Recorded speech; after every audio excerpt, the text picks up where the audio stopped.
Le pressing pour jouer qui a été inventé par un entrepreneur francilien, le premier en Europe et peut-être au monde surtout. Parce que vous savez, les jouets, je ne sais pas si vous avez des enfants autour de cette table ou même des petits-enfants, hein, pour les gens qui nous regardent, enfants, petits-enfants, neveux et nièces. Les jouets sont véritablement une bombe à retardement. Et les jouets, moi je ne sais pas, mais les jouets de mes enfants, je les ai très peu, j'ai honte de le dire, mais nettoyés, à part passer une petite lingette. Ils veulent pas, les enfants ne veulent pas, ils veulent garder les odeurs. Oui, les odeurs, mais bon, malheureusement, c'est vecteur de contamination. Eh bien, il y a un entrepreneur qui s'appelle Johnny Poré et qui a eu cette idée extraordinaire de créer le premier pressing pour jouer en Europe. On regarde.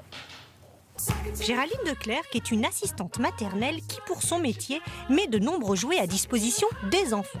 Pourtant, des jouets sales et mal entretenus sont un véritable vecteur de contamination. Géraldine n'a pas toujours le temps de nettoyer ses nids à microbes. Alors, pour être sûre d'éradiquer toutes les bactéries, Johnny Poré, un entrepreneur francilien, a eu l'idée de créer le premier pressing pour jouets en Europe. Mais je vais te les ramener tout propres. Johnny se rend directement chez les particuliers et ramasse vos jouets, direction le pressing. Mon concept, c'est le premier pressing du jouet. C'est de nettoyer, mais surtout de désinfecter les jouets, tout ce qui est bois, fer, plastique. On nettoie aussi les jouets à piles, d'accord, qui est assez compliqué, en sachant que dans mon concept, il n'y a aucune immersion des produits. Ça se passe par micropulvérisation et par vapeur saturée, vapeur sèche. Pourtant, pour nettoyer les jouets, nombreux d'entre vous utilisent le lave-vaisselle, le lave-linge ou encore les lingettes. Mais ce n'est pas suffisant. Pour tuer 99% des bactéries, Johnny Poré a une technique bien à lui. Seuls les jouets en tissu et les peluches ne bénéficient pas de ce procédé. Première étape pour Johnny, enfiler sa tenue stérile. Ensuite, on va faire la première opération, on va faire une micropulvérisation d'un produit bactéricide, fongicide, virucide. Ce produit, je vais le laisser en contact pendant 30 minutes avec les jouets qui ont été traités, ce qui me permet d'avoir une destruction à 100% de bactéries. Au deuxième passage, on va faire donc un passage à nettoyage en vapeur sèche.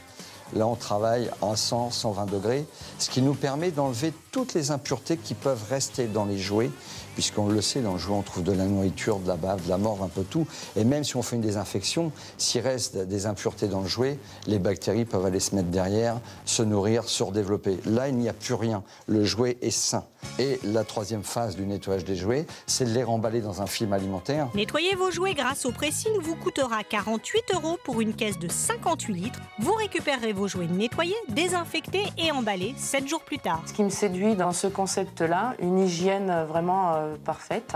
Ça m'évite, moi, de prendre beaucoup de temps, parce que vu la quantité de jouets que je mets dans ma caisse, j'en aurais, je sais pas, au moins pour 2 heures à tout nettoyer avec une petite brosse, sans forcément que toutes les petites bactéries s'en aillent, puisque les enfants se passent les jouets de la bouche à la bouche, donc c'est plein de microbes.